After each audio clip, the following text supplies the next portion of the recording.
First of all, I'll just briefly introduce you. I'm welcoming back a good friend of mine by the name of Clossington. Clossington is a writer at the Old Glory Club, which is a group that I am very, very friendly with, and I follow them. You can find them on Substack. You can find them on social media. You can find them everywhere. A lot of the people we've had on the show are members of it. And I just wanted to welcome you back, Clossington, because he's got a very, very good topic to talk about today. Well, I wouldn't say that I'm a full time writer. I've only produced, I believe, this is my third actual article that I've written for them. But whenever I do post for Old Glory Club, I always make sure that I write a small novel for them. Like the first article that I wrote, The Owl and the Eye, I believe it would take like 40 minutes to read through the entire thing. It was a general history of the Illuminati and Freemasonic conspiracy theories in continental Europe and in American history. And then my second article was Return to East Palestine, where I went over, I guess, what my perception of the railway industry looks like as an actual railway engineer, and what I actually saw at the East Palestine crash when I went to visit, and when I went to take water samples from near the crash site. And then this article is a it's a general history of American land piracy. So the title is sort of a play on the book that popularized just about all pirate mythology, a general history of pirates, written in, I think it was like 1724. But the scope of my article was to describe adequately the political tradition of Anglo-American land grabs facilitated through the use of private militias. Now, this topic mostly encapsulates the general topics of privateering, buccaneering, uh, general piracy, and filibustering. And the term filibuster itself is kind of the term that got me started on this subject. And that's the most fascinating part, how you open it up. And let me just say, as a little preface here, that I've read the entire article and have a great affection for this article because it reminds me, in hearing you describe it, I know what it's like to want to approach a topic. You start pulling on a thread, and before you know it, you're 10,000 words in. That's how I've gone to all the Vanguardist journal articles being like 7,000 to 9,000 words. And let me just say that this is one of the favorite articles I've read recently because it is so comprehensive. And if I may whack you off a bit right now, I would say that from the beginning to the end of this article, it really encapsulates something special about the American spirit. Because people are hearing, oh, piracy. I think I know everything there is to know about pirates. That's Captain Jack Sparrow. You're fucking wrong. Because in telling the story of land piracy specifically, you touch on all forms of piracy. You touch on the manifest destiny. You touch on the relationship, the unique relationship with the frontier in the American psyche. And like, there's something that you capture in this article that I think is missing in a lot of, like, if you're into geopolitics, you'll like this article. If you're into sort of the metaphysical identitarian stuff about what it is to be American, you'll like this. And if you just like interesting stories about pirates mucking about, you're going to like it. So that's why I wanted to have you on to discuss it. And this dovetails, and I'm sorry if this is going on a bit long, but it dovetails with what we discussed in this episode of the show. Near the end, we discussed a book called The Square and the Tower by Niall Ferguson. And you had mentioned something before the show that really piqued my interest. You had said, and this is what we'll get to in this discussion, but you had given sort of a political spectrum of piracy. Because when people think about pirates, they don't think about where their allegiances are ideologically, spiritually, whatever it might be. And the book, The Square and the Tower, is about sort of the importance of and I'm sure if you've read it, you'll probably agree, about decentralized social networks in pioneering global events. And you talked about just now, one of your first articles was an investigation into the Illuminati. It's exactly like that. And so this is, I think, a great case study, not only in American mythology, but also the topic of the episode, which is here's how these groups, this one group that everyone thinks might be a cohesive, coherent group that has everything in common, is in reality this sort of fractured, separate cluster of nodes and identities, but how they kind of conglomerated in these common directions. And that was a bit of a preamble, but we can. What do you think about that, first of all? Well, my general thesis is that privateering and piracy occupied the sort of liminal space that existed on the American frontier, where there were no solid borders or boundaries. All of these small, isolated colonies had to fend for themselves militarily, and for all intents and purposes, there was no like one great navy to rule them all. It was just a bunch of hodgepodge bands that were sacking and raiding each other, uh, almost like a vigilante style. And I'll get into a few of the cases. Um, but you, I went as far back as the Elizabethan era and the 1600s and the 1700s because in American history, when the Jeffersonian sort of Virginia dynasty of Jefferson, Madison, and Monroe were in office, they encouraged a very similar spirit of land grabs and land piracy that spawned like at least four or five or six of these small independent raiding like breakaway republics that no one actually knows about or talks about. Like there were three different breakaway republics from Florida alone. Uh, there was a Texas Revolution before the Texas Revolution that we know about. There was a very long con game to seize the island of Cuba. Yeah, But there's also I'm getting an ahead of interesting myself. there's an interesting map you have right at the beginning of the article. It's the Republic of Sonora, the Republic of Nicaragua, the Republic of the Yucatan. There's all these interesting, and if you wouldn't mind, I would love to read just the first paragraph as a setup for this, because I think it really captures the idea here. It says, whenever a filibuster is brought up in common parlance today, it is normally in reference to a legislative tactic whereby someone delivers a speech for an excessively long time in order to stall for a vote. This is not the type of filibuster discussed in today's article. The tale of the term filibuster is soaked in blood, sweat, and gore of thousands of English, French, and American pirates and patriots who died to satiate the expansionist thirst for land and profit. The American Gulf Coast from Florida to Texas was not peacefully purchased. It was conquered. I think that's as good of a setup as any to tell the story of. And also just another appendage to what I was saying before. If people will recall, our listeners, when we discussed George Kennan's book, American Diplomacy, you'll recall that we discussed the American conflicts with Spain, not only by its own shores, but also out in the Philippines, chasing the Spanish Armada out there and taking effectively the Philippines.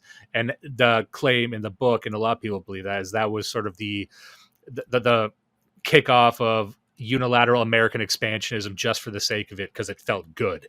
But you'll hear a lot of echoes of international conflicts that you might have remembered from a show. But this will touch on America's relationship with Spain, which is like my entire knowledge of Spain in the European canon of history is very, very limited, and it shouldn't be. And that's another reason I like this article.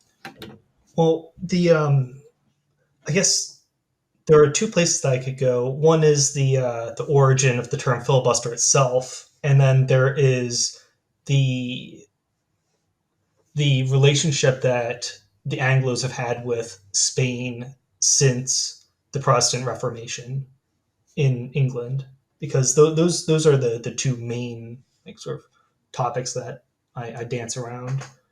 Um, the term filibuster is kind of giving away the punchline after I wrap up after I get started the relationship England has with Spain. after the Protestant Reformation. Okay, well, I mean, we can start with the relationship with Spain and then move on to the filibuster. Yeah, sure. So I get started. I go as far back as the uh, as far back as Henry VIII's breakaway from the Catholic Church way back when in the 1500s. Um, as part of a larger European, yes, a continental explosion of wars of the Reformation.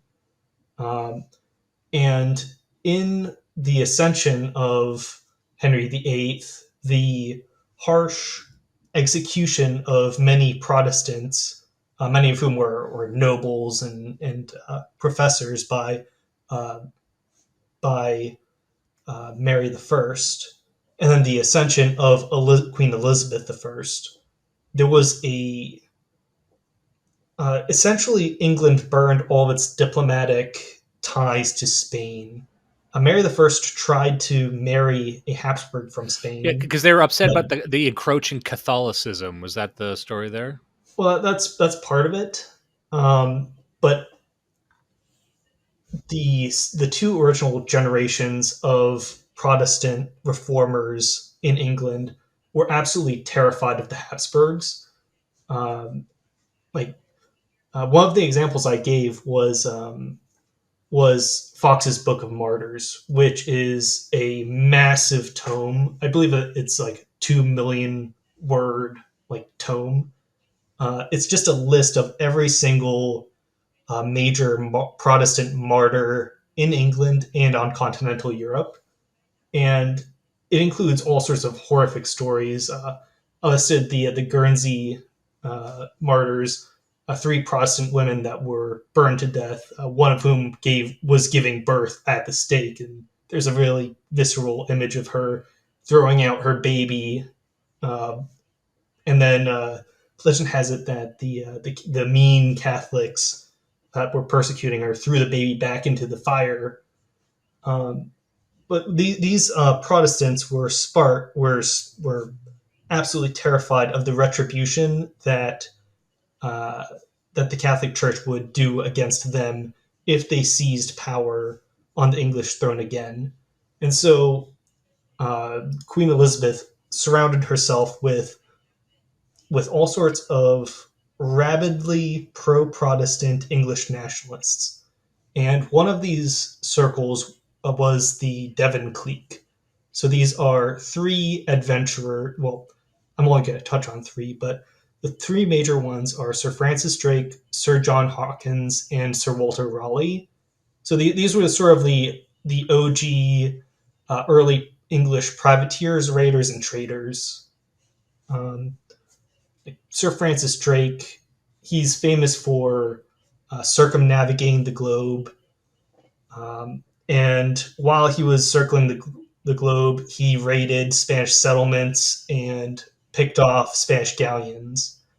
Sir John Hawkins, he was officially a merchant, but unofficially, his goal was to both make his primary directive was make money, and if he couldn't trade with the Spanish, he would just raid them. And then Sir Walter Raleigh, uh, his main claim to fame is his attempt to establish the first English colonies in America. Um, so the, these men established the tradition of the English tradition of private, well, unofficial royal piracy. So officially, England was at war with Spain. However, um, these men were given a sort of wink and a nod, saying, you know, go and make money. If you wink, wink, nudge, nudge, have to defend yourself against Spanish aggression while you are conducting commerce. Putting yourself in a self-defense You scenario. know, like you burned this city in self defense, and that is actually the like I'll get on to the actual types of commissions that these privateers and merchants were given, but that's the official legal excuse for piracy. There were three types of commissions that these types of Englishmen were given. There were letters of marque. There were private man of war commissions, and letters of reprisal. So the letters of marque, the, I believe that they were referenced in like Pirates of the Caribbean too. But letters of marque are um, essentially it's permission from the government for merchants to defend themselves if they are ever attacked. So when Francis Drake was circumnavigating, when Francis Drake was circumnavigating the globe, he received letters of marque and letters of reprisal. So letters of reprisal are a really interesting um, legal oddity. Basically, it says if someone steals your goods as a merchant, you have the right to take them back with force. Um, and this this was actually a very slippery slope because one example I gave was Dutch privateer Nicholas van Horn. He was granted a letter of reprisal, but Spanish merchants refused to buy the slaves he was selling, so he used his letter of reprisal to justify the pillaging of the Spanish city of Veracruz. Um, you know, he lost out on the profits of selling these slaves, so he had to recoup the losses by sacking the city. Which is a very kind of salesman way of looking at it. Like, well, you have my money. Yeah. But then in retaliation, the Spanish Coast Guard sacked the English Bahamas. So this was a very dodgy legal practice. Um, And one thing that was mentioned in the book that we were covering, The Square and the Tower, was that this is something the British Empire was known for. They described it as a light touch form of colonialism, whereas they would kind of let loose these sort of gentlemanly amateurs or these individuals who were effectively operating in the best interests of the empire, but it was decentralized. They could just kind of run amok, and if it was too autocratic, they couldn't rule too rigidly. And this is where you get Lawrence of Arabia. This is where you get all these sort of subversive guerrilla missions all throughout the world, because you kind of let them do it themselves, or you gave them free reign in a sense. well, that's exactly what this was. These letters said, go out and make money, and you have the legal backing of the English crown to make money no matter what, through whatever means necessary. And if you do something that's a little bit diplomatically dodgy, uh, it wasn't the English crown that did it. It was just some merchant that got out of hand. Sir Francis Drake's official commission did not endorse him raiding Spanish galleons, but it could be insinuated that he was acting in self defense when they fired on him when he got really close with his soldiers. Privateering commissions were a little bit more straightforward. They were just commissions saying that you have the explicit permission of the government to hunt down the enemies of the government. Um, so these three commissions were like they were sort of given out like candy in the 1600s. Um, So, like, and in essence, piracy was a creation of the British state, in a sense. well, just about everyone did it. Um, so by the 1600s, the Spanish had established full blown cities and an insular trading network of extracting resources from their colonies and then shipping them back to mainland Spain and not trading with any of these other filthy interlopers. So just about every other colonial power every other European power used these pirates to grab a foothold in the Caribbean and in the Americas. Yeah, Um, piracy really is just trade by other means. well, like the distinction between merchant and pirate was almost non-existent. Um, so my article jumps ahead a little bit with the the establishment of the French buccaneering foothold in Tortuga in the 1620s, where essentially these French Huguenots were they were sort of like hunters on the main island of Hispaniola, but they were driven out by the Spanish governor who didn't want any Protestants or French on their island. So they set up on this small island of Tortuga, just north of Haiti, and they'd launch these little hunting expeditions to hunt like cattle and wild pigs, and then sell their goods on the island of Tortuga. However, as the Spanish developed better ways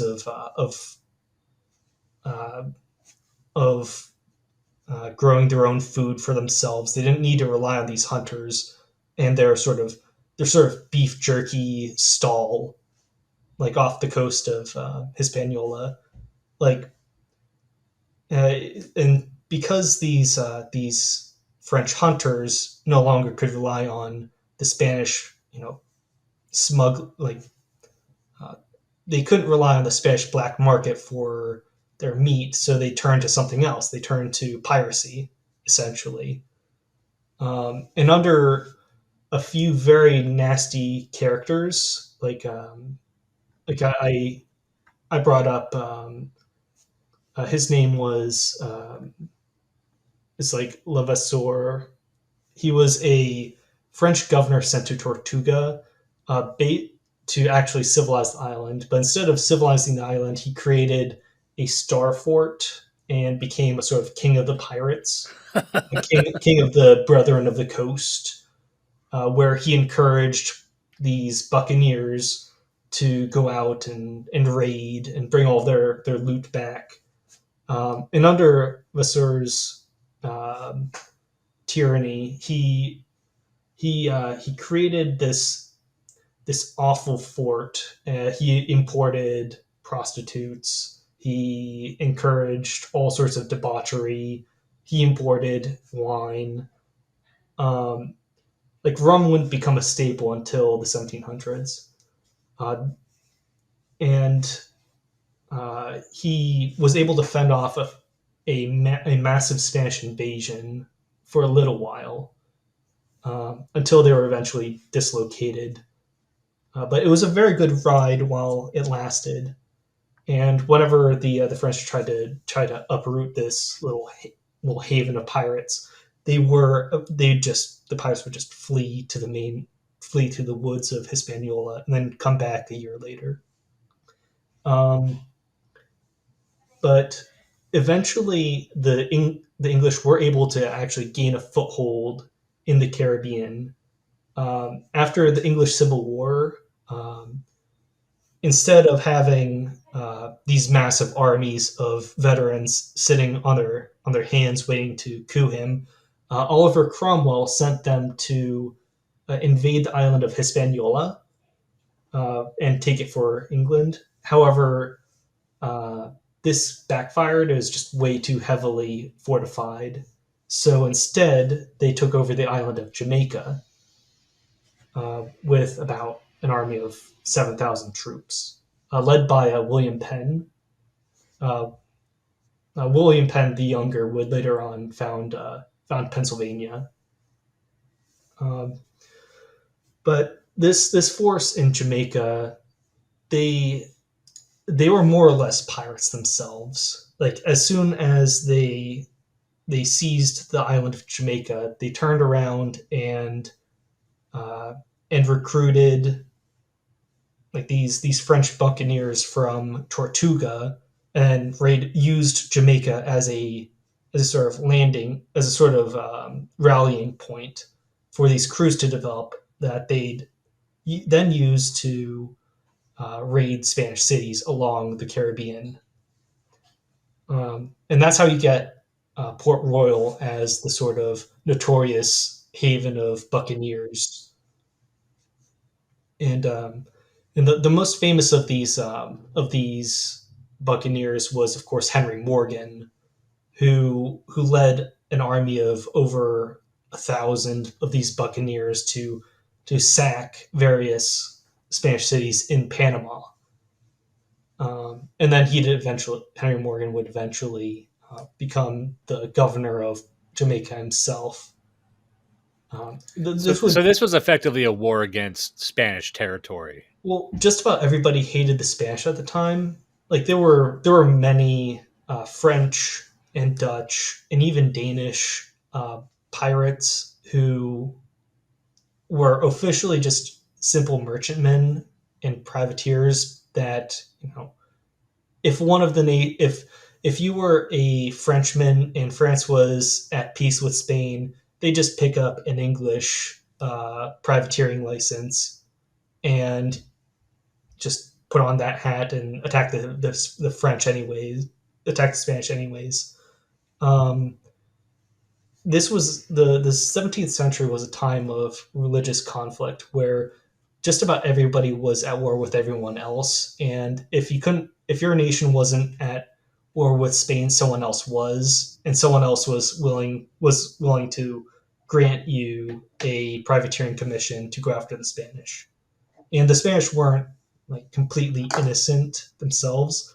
The Spanish Coast Guard would regularly harass like just about anyone who wasn't Spanish, taking merchantmen's cargo and whatnot. So merchants had to be heavily armed out of necessity.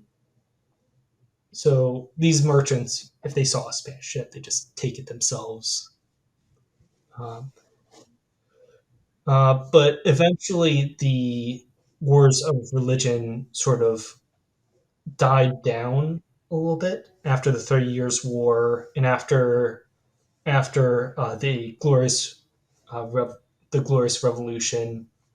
The colonial borders sort of settled down. Spain acknowledged that it no longer controlled Jamaica.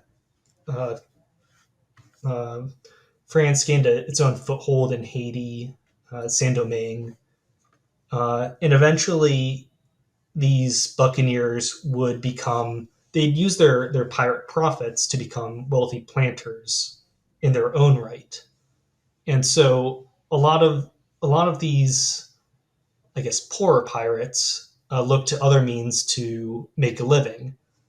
So some of them went up farther north. New York merchants, notably the governor of New York, Benjamin Fletcher, started sponsoring their own pirates to go out the uh, and raid the Indian Ocean.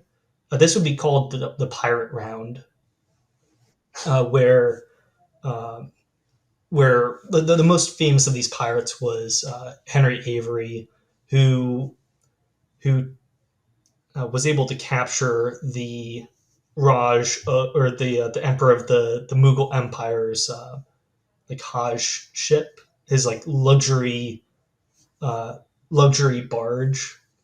Henry Avery was able to circumnavigate the globe, catch this incredibly wealthy like pleasure barge, and then get off, uh, like run off to safety before anyone could catch it, and cause a major diplomatic incident between England and the Indian subcontinent.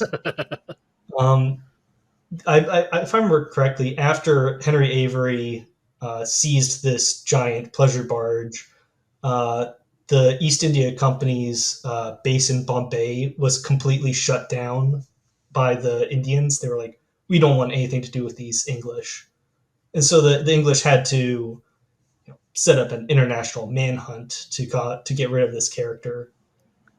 Um, but So is he just like a fall guy, or were they really upset that he did no, that? they were more upset that the English were starting to slowly rein in their pirates. They're like, okay, guys, we don't want to cause too many international incidents now. Now that the borders are solid and we have a solid foothold in the Caribbean, and we have these nice little colonies on the East Coast, we don't need any more diplomatic incidents, and we want to actually start actually engaging in diplomacy with these people. So they were actually kind of upset, and the East India Company was almost strangled by the Indians because of the retribution caused by the outrage against Henry Avery. So this was sort of the heel where the privateers and buccaneers of old were starting to actually get hunted by royal navies. Yeah, they were Um, useful until they weren't. They they were served a purpose. exactly. Yeah. So that these so what happened was you ended up with cases like Captain Kidd, who he was officially a privateer meant to hunt pirates, but he couldn't help himself, and he stole a ship himself and started engaging in piracy. Let me just say, it Uh, reminds me a lot of the current day relationship between the Mexican government and the cartels. Like, you have all these people who are supposed to hunt cartels that end up becoming cartel leaders themselves, or they end up, then there's a lot of similarity there. And maybe that's me reaching, but no, that's exactly what this was. The governor of New York was like, "Hey, Captain Kidd, I'll invest in your pirate hunting ship. Like, all you really need to do is capture like two small pirates to make a profit." But instead, Captain Kidd couldn't catch anything legally, so he captured a ship illegally. And then as soon as he came back to New York, he was like, "Hey, governor, just fence these goods, and we'll be off all clean." But the governor ratted him out and like sent him to England to hang. So that's how these pirates started dying off. And then the War of Spanish Succession happened, and they were happily employed as privateers once more. But then that war ended, and all the pirates are out of the job. I do want Um, to say one thing that might occur to the listeners is how accurate the movies Pirates of the Caribbean are. oh, Like, it's not. Well, oh, first okay. off, they didn't wear like tri-cornered hats. Actually, weren't in fashion yet at the time, and also steering wheels weren't a thing until the Napoleonic era. Damn, that's one of the big, like, if you don't have the steering wheel, then what are these films? Well, it's like it's more of like a stick that can move back and forth. Um, it's it's actually really weird and janky to look at, but um, I'm getting like I'm getting behind. Sorry. So so buccaneer. Where does the term buccaneer actually come from? So it's a term for boucans, which is like a style of roasting meat. But the French didn't have the term buccaneer. They called their sort of hunter pirate hybrids of Tortuga. They called them filibusters. It's like it's a sort of it's a mixture of two terms. There is the old Dutch term like filibustier, which means freebooter, and then there's the French word for flyboater. Um, so they used this term filibuster for the buccaneers who would do the private dirty work of the government and raid private shipping, but they weren't pirates. They were just opportunistic hunters and merchants. Um, so just to get back to the story, um, the the capital of the British Bahamas, Nassau, started becoming a little bit of a haven for pirates. Um, Port Royal, like it was completely demolished by an earthquake. The French went legit after they conquered Haiti in the late 1600s. There are starting to become very few places for pirates to actually set up a little haven.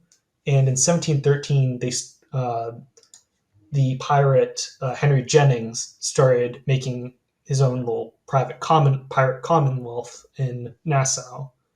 Um, so officially, England and Spain were at war. However, the Spanish Coast Guard kept on raiding English shipping and harassing English merchants. So, being the good patriot that he was, Henry, uh, or I'm sorry, Benjamin Hornigold, started raiding Spanish shipping in turn. And the British were willing to look past this for a little while. And then in 1715, 2 years after Hornigold set up shop, uh, this massive fleet of Spanish treasure galleons sank off the coast of Florida, and a bunch of these treasure hunters started arriving and raiding the diving efforts to pick up all this uh, gold that had been just thrown overboard, and there's like literally chests of gold and coins off the coast of Florida. All these divers set up a little base off of in Nassau to harass the Spanish and take all their gold that they they picked out of these Spanish treasure galleons.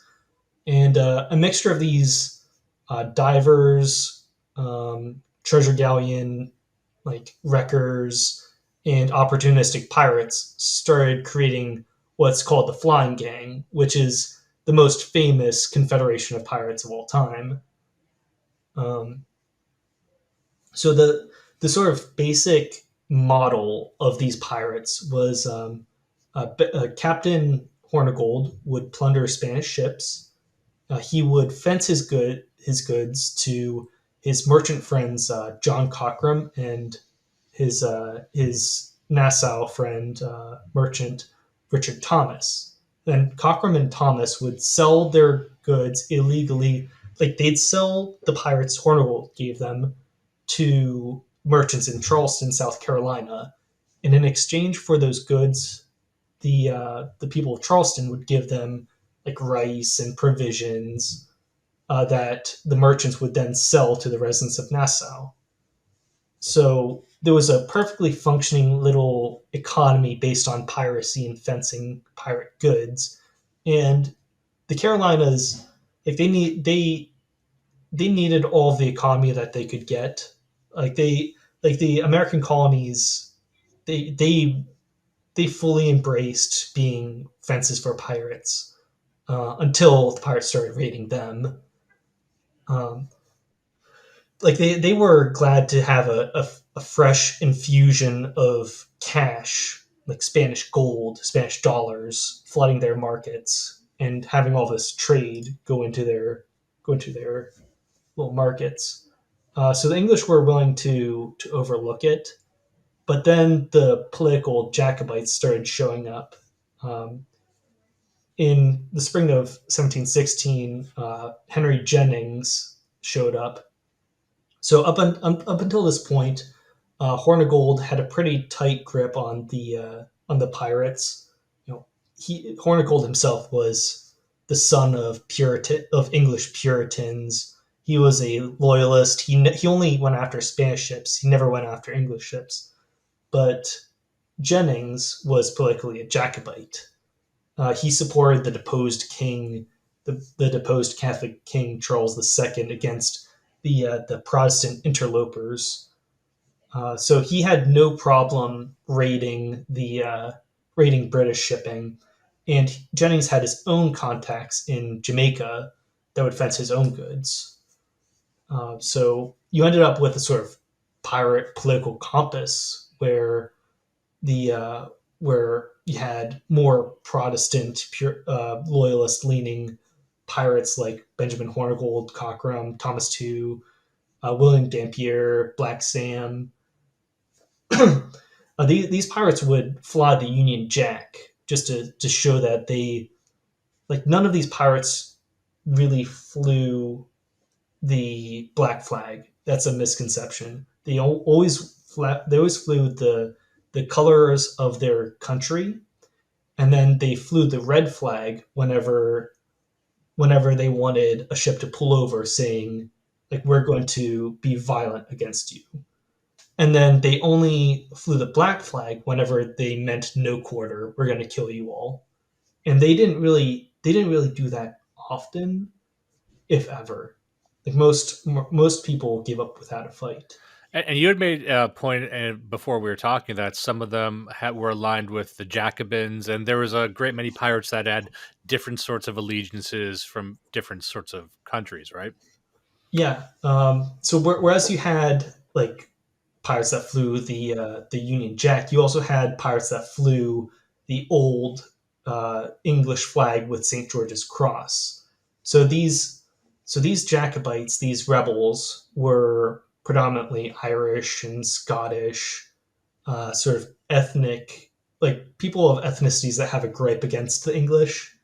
And then you also had the rather wealthy, well-off planters from Bermuda and Jamaica, who profited a lot off of the Stuarts' privateering commissions. So these pirates were like Henry Jennings, Edward England, Blackbeard, Stead Bonnet, Charles Vane, and Jack Rackham. So I mentioned before we went live that Charles Vane himself had political Jacobite contacts in London that were feeding him information. Just attack this ship here, that ship there. Such so and so is a is a fervent supporter of the king. Go attack him there. The Stuarts will come back. Just trust me, bro. Uh, but so in this little pirate spectrum, in this flying gang, you had much smaller crews that attacked much smaller merchants because like in the 1600s, like these were hunters attacking ramshackle Spanish towns. By the 1700s, the like these cities are now like they now have walls, and the Spanish developed more uh, like better measures of dealing with pirates, and the British themselves didn't want to cause further diplomatic incidents, and also the English fully developed their British Navy. Like in Elizabethan times, they had a feudal, like almost like a levy system where all of the powerful lords would contribute to the cause of like these were like feudal armies but at sea. But Right. now there were by the early 1700s there was an official British Navy that didn't need to relied on taxes to fund them rather than lords stepping up for the queen or king. Um, so you didn't really need pirates anymore. These guys were just angry sailors that were kind of just opportunists, like like like Black Bart Roberts, the most successful pirate of all time. Yeah, he captured 400 ships, but how many cities did he take? And also, like half of the 400 ships were just little fishing ships. Yeah, Uh, so that's an interesting demarcation between the pirates that were there for land grabs versus the ones who were there just for, effectively just smash and grab shoplifting in a sense. yeah, that's what it was. Land grabs versus shoplifting is a good way of saying it. And then in September 1717, uh, a fleet led by Woodes Rogers, a a a privateer and like a privateer and pirate hunter in his own right, who sailed with pirate William Dampier in the War of Spanish Succession. He was a pirate on his own, but then he used his uh, privateering knowledge to help uproot the pirates of Nassau. So Rogers showed up in Nassau in September 1717 and delivered a sort of ultimatum He granted royal pardons for all the pirates of Nassau, saying, not only become go legit and become privateers for us, stop being pirates, stop attacking British shipping. We'll give you a job, uh, or declare yourselves actual pirates. So pirates never referred to themselves as pirates; they are always patriots. They always attacked enemies of some crown somewhere, or they were just humble merchants um, looking to make a buck. But the idea that they'd become like of enemies of humanity, hunted by their own nation, like it spooked almost all of them into accepting the pardons and quitting while they were ahead. A few of the pirates did not accept the pardon, or actually, almost all of them just accepted it, but a few of them didn't actually uh, like keep the peace. Like Black Sam and Blackbeard both accepted the pardons, but then they sailed north and started raiding the Carolinas and New England, anyways. Just wash the hands clean, get away from Woodes Rogers and his soldiers, and then carry on pirating. But most of them were dead within the next 5 years. Most people like to point the end of the golden age of piracy at 1722, when Black Bart died at the hands of the Royal Navy. Um, so what you had was this sort of mythical age from 1715 to 1722, where there were these pirates operating out of Nassau. They were enemies against the whole world until they were hunted down by the British Navy. But you had a solid century before that of buccaneers just razing Spanish cities and conquering islands, and it's the only So reason when why. those Buccaneers kind of took over those Spanish cities, or was that seen as British territory from that point? Like, were they actually taking land for the British Crown? No, almost always it was just raiding. So uh, like the examples that people go to are like Buccaneer King Henry Morgan, who he sacked the city of, like, I almost got sick and tired of the word sacking because everyone sacked cities. It's like Henry Morgan sacked Campeche. He sacked like four cities in Panama. He sacked cities in Cuba. He sacked cities all over the place. It's just land raiding, but none of them act. It very very rarely did it actually result in territorial acquisition. And that doesn't happen until the Americans get involved. So after I have a little bit of a break between the OG pirates and the American filibusters, but I don't think it's as much of a divergence as you'd think, because between the end of the golden age of piracy and the American Revolution in 1776, uh, almost all these naval merchants were they still had the lineage. Uh, like the example that I used was Woodes Rogers, the man who tamed the pirates and hunted them down and quashed their final stronghold. He sailed with pirate William Dampier.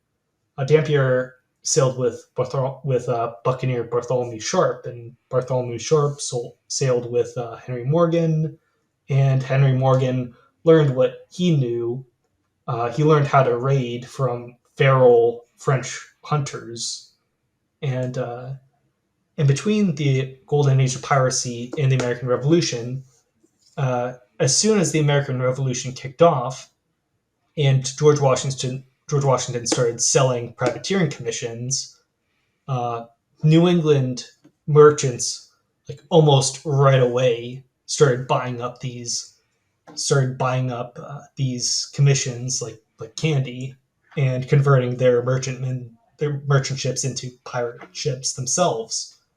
Like there were I've had conflicting numbers, but there were between 1,700 and 2,000 privateering commissions given out by the Americans during the American Revolution, and it was just like a light switch.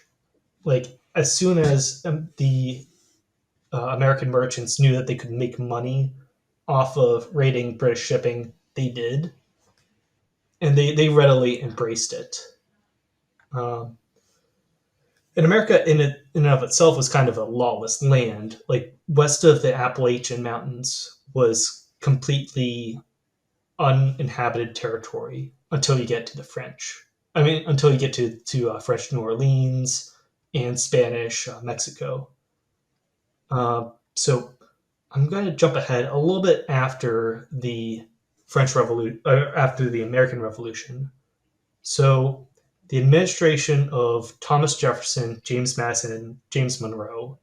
So in preparation for this article, I did a lot of deep diving into the letters Jefferson sent to Madison and Monroe, and it was a blast.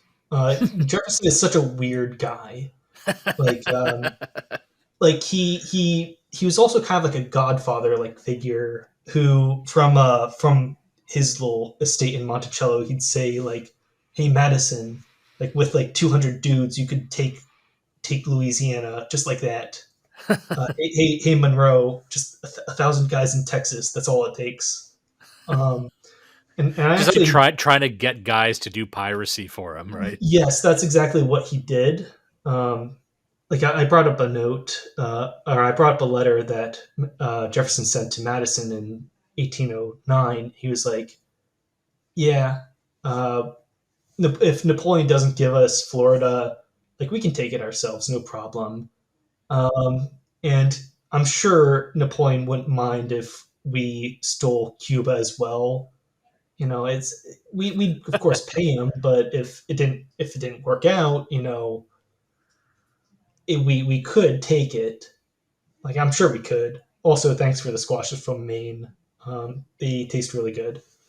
But this is the sort of tone that he wrote in, and the sort of Jeffersonian Democratic Republicans were like, in theory they were pacifistic, but in practice they were incredibly ravenous expansionists.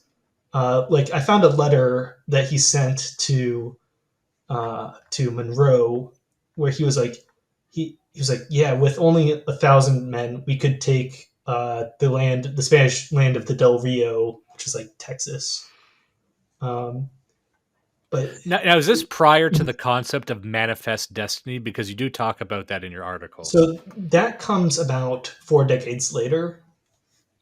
So in how do I put this? Um, After America gains independence and signs all of its treaties with England, um, the border between uh, the border between American territory and Spanish Mexico and Spanish Florida is kind of not very easily defined, and settlers could kind of squat wherever they wanted. And so large enough numbers of these American settlers started thinking to themselves, like, "Hey, we could just bump off the local Spanish governor and take this territory for our own." And after the Louisiana Purchase, that's exactly what a few guys did. Um, in Around the city of Baton Rouge today, after the Louisiana Purchase, Baton Rouge was still technically in Spanish Florida. However, a ton of Americans started settling around that area from Baton Rouge to Pensacola. So these American settlers had a certain attitude towards the way they should be governed. Like instead of having like a town council and the mayor, the Spanish had these sort of corrupt administrators. I don't know how to like pronounce it. It's like, but they had essentially combined the position of judge, mayor, and major landholder into one position, who would be notoriously corrupt, and they insusceptible to bribery. And the Americans settled in Spanish Florida didn't particularly like this. So what did they do?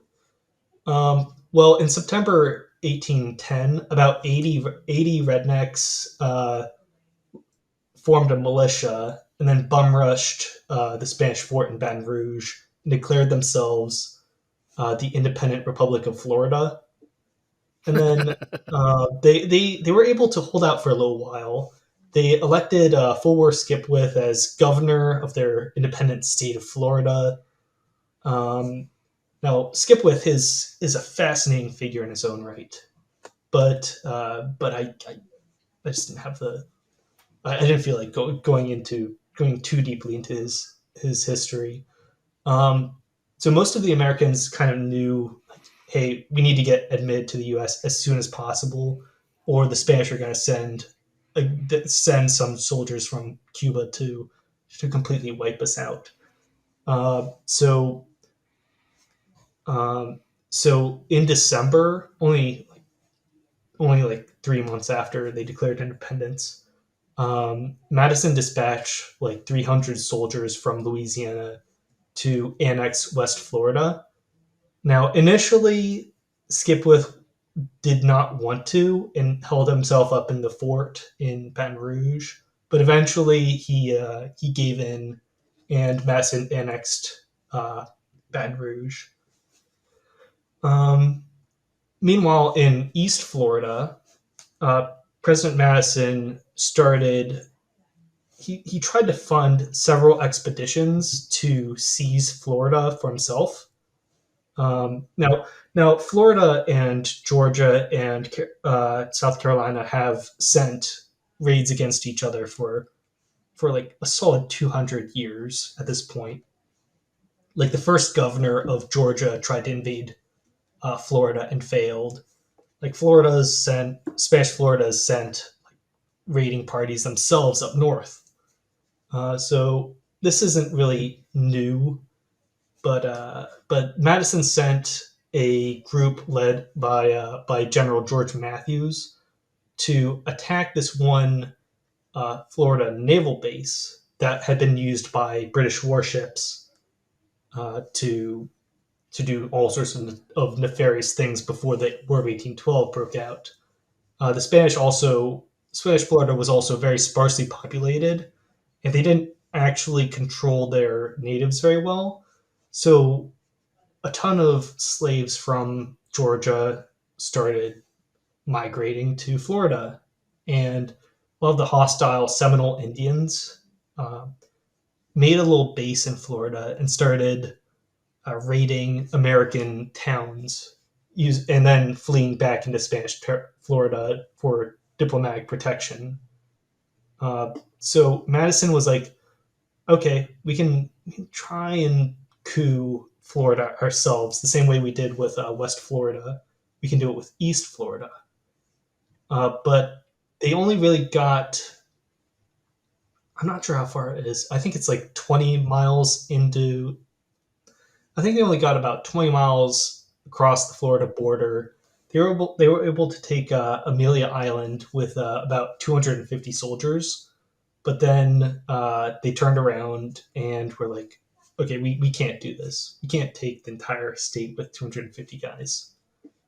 And then they tried to do it again. So in in 1817, um, a adventurer named Gregor McGregor. Now, Gregor McGregor, he was a so I highly recommend the Mad Lads video on him that Count Dankula did on Gregor McGregor. So he was kind of like a sleazy con artist who con his way through who bullshitted his way through all sorts of uh, officer positions. So he was originally just a garrison officer uh, in uh, in Gibraltar during the Napoleonic Wars. He was briefly sort of leased out to train Portuguese soldiers, but he was too incompetent to actually get anything done. So he was relieved of service and made his way down to South America, where he became a major general under Simon Bolivar. And he had this insane sort of track record behind him of leading all sorts of revolutionaries throughout Colombia. Even though he only really did one major military action, which was just a tactical withdrawal, but he nonetheless sort of rose in rank uh, until he was kicked out of Bolivar's army. And instead of packing up and heading back to Scotland, he went to America, where he met up with American agents who said, "Hey, Gregor, you'd be the perfect guy to lead a filibuster army to take over Florida." And he agreed to it, and he led an army of about 1,000 guys south to take St. Augustine. And at the time, they were called the filibuster armies, right? No, they weren't. They weren't. Okay. They won't. Filibuster comes a little bit later. Um, so uh, Gregor McGregor was able to take Amelia Island again, but then his men found the storage of alcohol that the Spanish garrison held, and they got drunk. Even though Gregor McGregor set up his own, he called it the Republic of the Floridas. Even though he set up his little republic, he didn't actually push any further and just holed up in this small Spanish fort until his officers started to desert, and he eventually stole one of his own ships and abandoned his new republic. Um, so he, so that was a sort of big whoop of an invasion. Eventually, Spain did sell Florida to the U.S. in 1919, though 2 years later. So and the last of these like great early filibusters was it's called the Long Expedition. So in so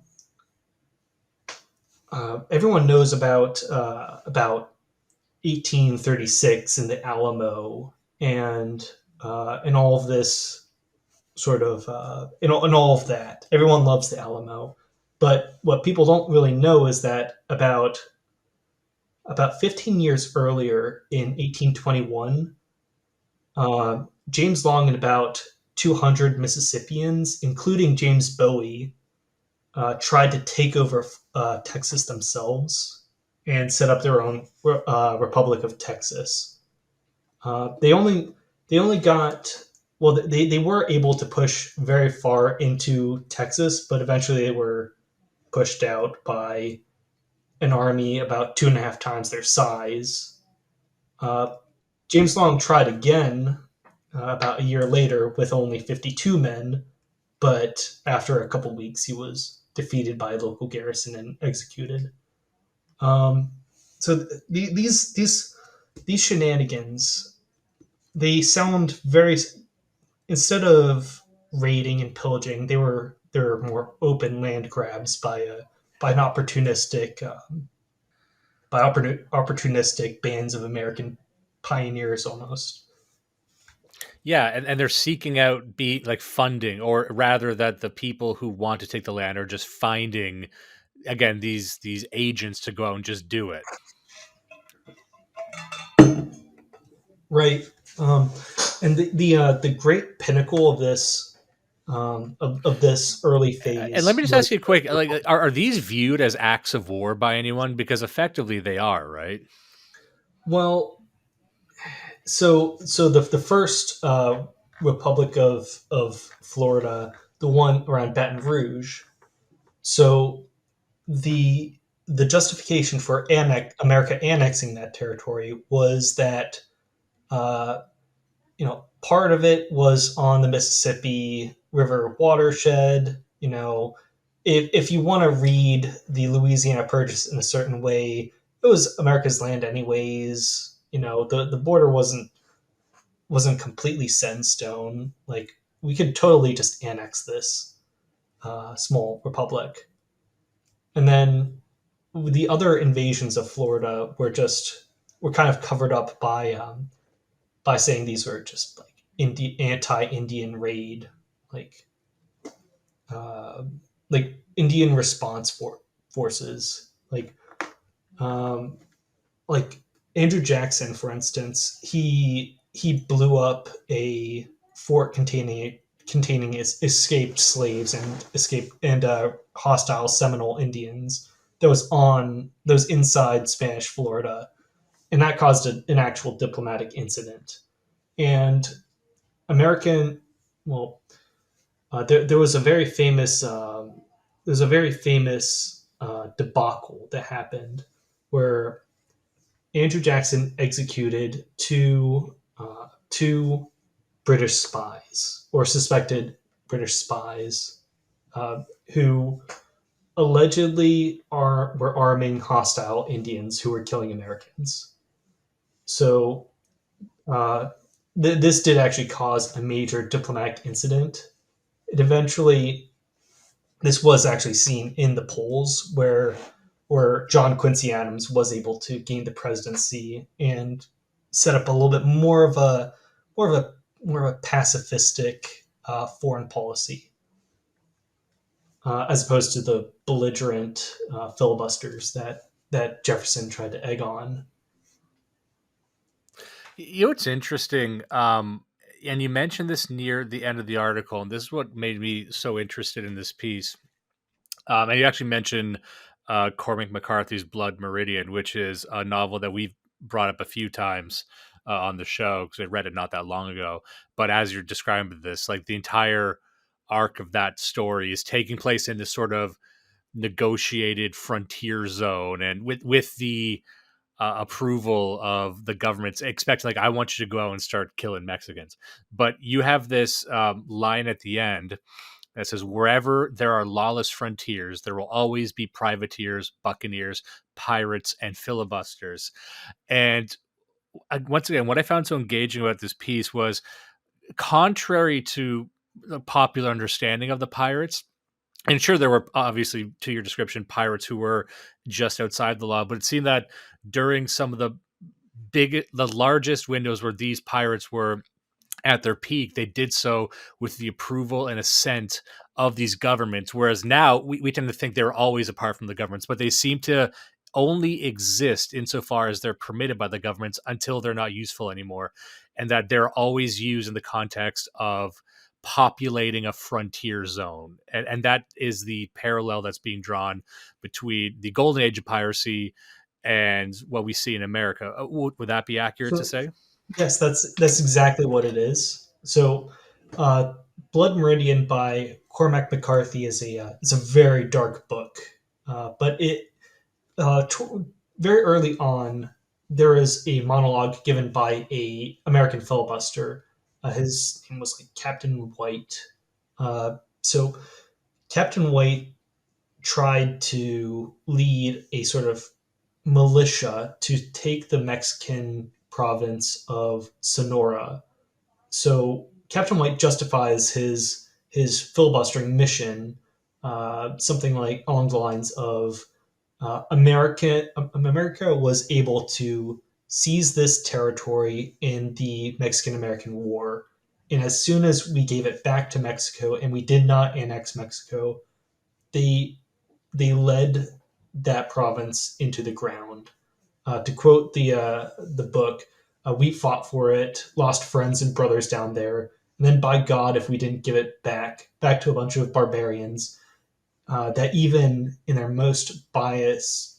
most biased in their favor will admit have no have no least notion in God's uh, earth of honor or justice or the meaning of Republican government, and people so cowardly they've paid tribute 100 years to to tribes of naked savages, given up their crops and livestock, mines shut down, whole villages abandoned, while a heathen horde rides over the land, looting and killing with total impunity.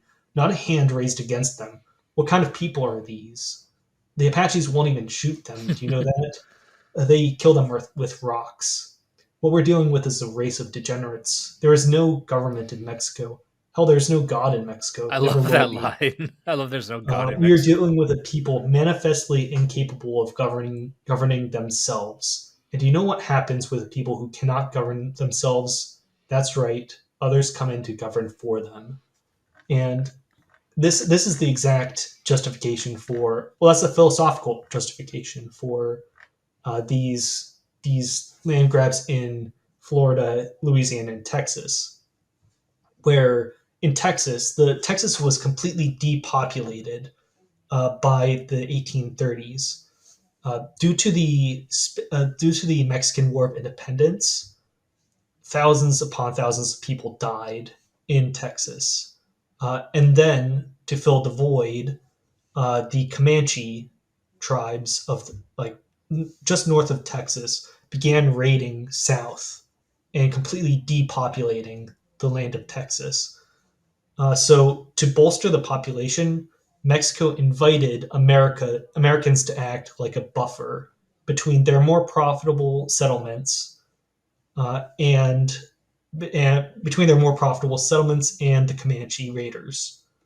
So what did the Americans do? They settled this lawless land known as Texas. They declared independence and then got annexed by America. That's exactly what they did. And then I get then I go and jump forward a couple decades to the actual coinage of Manifest Destiny and the politics of Polk. So in the 1840s, James K. Polk was able to seize an absolute ton of land. He had three different goals as president. He wanted to take modern day Washington and Oregon and solve that border dispute over the Oregon Territory. He wanted to acquire a port in San Francisco to which would be used to ship goods to Asia. The American Whigs of New England really wanted a western port in San Francisco, and American planters in the South wanted new land in Texas and west of Texas.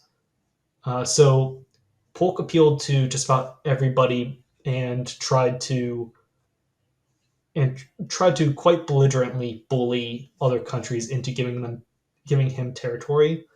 He was able to acquire the Oregon Territory without any conflict with Britain, but one of his slogans was 54 or fight, a reference to the latitude line of the Oregon Territory that he wanted to annex. He said, "If the British won't give us all of Oregon, we will take it with force." Um, they didn't. He didn't actually use force. It was more of a hard bargain or or a veiled threat. He was also able to cede a massive amount of territory from Mexico with the Mexican American War. Um, but after the Mexican American War, a few more land pirates tried to squeeze out just a little bit more territory. And those were Narciso Lopez, Moorhead, William Walker, and Crab.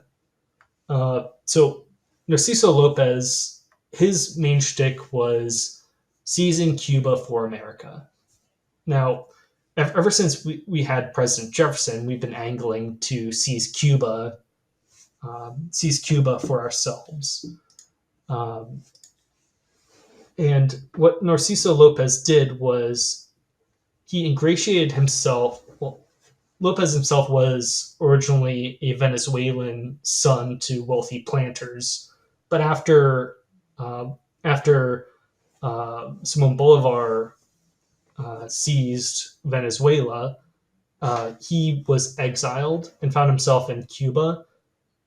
Cuba was experiencing sort of all sorts of slave revolts, and they were under the impression that these planters in Cuba were under the impression that British abolitionists were secretly equipping and agitating slaves to revolt. And they saw how Americans put down slave revolts, so Lopez actively tried to agitate these slaveholding planters in Cuba to revolt and get annexed by America. So Lopez was able to. He was something of a Democratic Party partisan, like, poster child for expansion. He was shilled by John O'Sullivan, who coined Manifest Destiny, and he used all of his little Democratic Party contacts to recruit hundreds of sort of fortune seekers from all throughout the American South, mostly Louisiana and South Carolina. I actually did discover that he asked Jefferson Davis to recommend a general to lead the American invasion of Cuba, and Davis recommended Robert E. Lee, but Lee declined Lopez's offer to invade Cuba, and instead he ended up invading himself. Now, so basically, Lopez he bought this.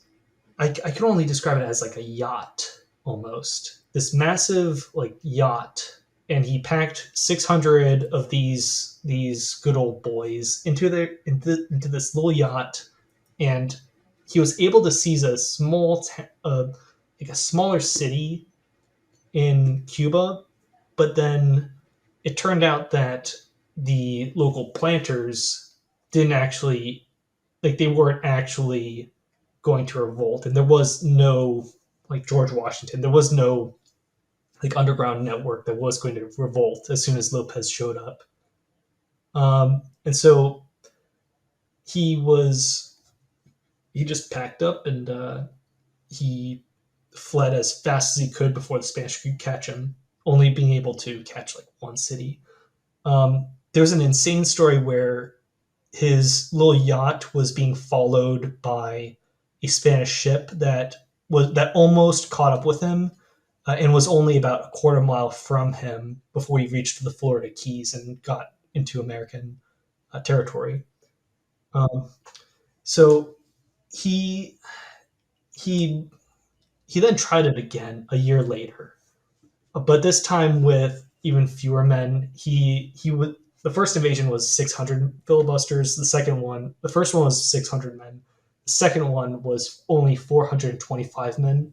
But instead of American good old boys, he started picking up German and Hungarian liberal expats from New York, and he this time he chose to just wait until he heard some sort of political rumbling of a Cuban revolt. Uh, and it came along that there was a small planter rebellion kicking off in southern Cuba. So Lopez, packed all of his boys up and went south to Cuba. But by the time he actually arrived, the local insurrection was put down, and he was sort of he was chased by the Cuban army through the jungle until eventually his men starved, were surrounded, captured, and mostly executed. So I actually, in my research, I discovered that one of Lopez's men, his name was Logan. Is that I don't know how to pronounce his last name, but it was the nephew of the U.S. Attorney General, and before he was executed, this nephew was able to write a very brief letter where he said, "Dear Uncle, In a few moments, some 50 of us will be shot. We came with Lopez. You will do me justice to believe that my motive was a good one. I was deceived by Lopez. He, as well as the public press, assured me that the island was in a state of prosperous revolution. I am commanded to finish writing at once. Your nephew, W.L. Cricketen. I will die like a man. And he was executed while standing up. Um, so, upon hearing this, Americans were so U.S. President Franklin Pierce wanted to try again with a third expedition, but this time actually backed by the U.S. government, because like Democratic Party, uh, like a small militia of Democratic Party dupes didn't actually get far, and it was starting to get embarrassing. So the actual glowies were going to start coming out, but then Bleeding Kansas happened, and political the political situation changed, and territorial expansion wasn't really on the table anymore. Um, the next, No, yeah, I do. I really, really appreciate these stories. However, I do need to get going soon. So I was wondering if there a point we can kind of wrap up on about the sort of tie this all together. sure. I I have I think three more filibusters. Uh, so to the TLDR stories of Joseph Moorhead was he tried to march 300 guys down to Baja, Mexico, to coup the local government, but their ship was it just disappeared, and they didn't actually succeed in getting anywhere. William Walker, he tried to invade Baja, Mexico, but failed. He then successfully invaded Nicaragua, made himself president of Nicaragua, made English the primary language of the country. But then he pissed off Cornelius Vanderbilt, who led an army of mercenaries to topple him. And then the last one I had was Henry Crabb, who he was promised land by the local. He and his 100 filibusters were promised land in Sonora, Mexico, uh, in exchange for aid in helping this local governor win the Civil War, the Mexican Civil War. However, when Henry Crabb actually got to Mexico, the Civil War was over, and the governor sicked an army of 1,200 men to massacre the filibusters. So, in short, the American frontier was consolidated, and the American government could no longer afford diplomatic scandals. And the age of seizing Texas's was over, and you couldn't just seize like a local town through ambiguous treaties anymore. And so these embarrassing little filibusters were done away with and phased out. And a more recent example of a failed filibuster is a little known scandal called Operation Red Dog, where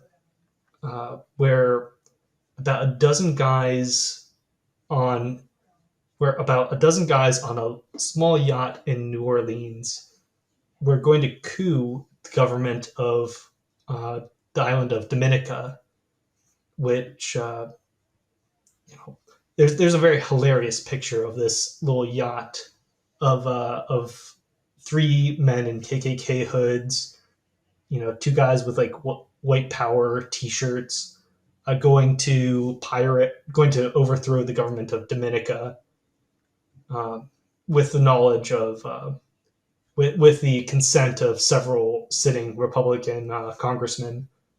Uh, it's it's Yeah, I absolutely love this story. It's near the end of the article. I believe it's Machines, Marines, and Men in Black. Is that the right one? Yeah, that's the right one. Yeah, Uh, it's a fantastic. It kind of summarizes everything. I would encourage people to go read that because it all leads in and encapsulates perfectly there. Even modern examples of this. like uh, instead of licensed pirates, like of like 1,200 man buccaneer armies, you have a dozen guys on a yacht getting busted by the ATF, and it's it's sad to see that the American tradition of filibustering is essentially dead. But if you really want to embrace the piratical spirit, there are plenty of security companies and American mercenaries throughout the globe that do this thing to this day. But you don't have those. It's just not the same. You don't have these good old patriots toppling the corrupt Spanish authorities anymore. Well, I think it's fascinating you mentioned the paramilitary organizations and the extra military defense contractors because I think that is the pool that a lot of the types of individuals who would have gotten into piracy are getting into now. And on that note, I think we do need to bring it to a close because I have a dinner reservation to get to upstairs in my house, but still. And I want everyone to go read this on the oldgloryclub.substack.com. It's by Clossington. The title is A General History of American Land Piracy. It's one of the more comprehensive articles I've ever read on this site or any place else. I think it could, and we discussed this beforehand, I think it could even be expanded into a book if you wanted to. And anyone who's got any interest in this, to me, it touches on, like I mentioned at the start, the very like the relationship of the American spirit with the frontier, which I still, as we've seen as the end there with modern examples, I think it's still relevant in the current geopolitical climate.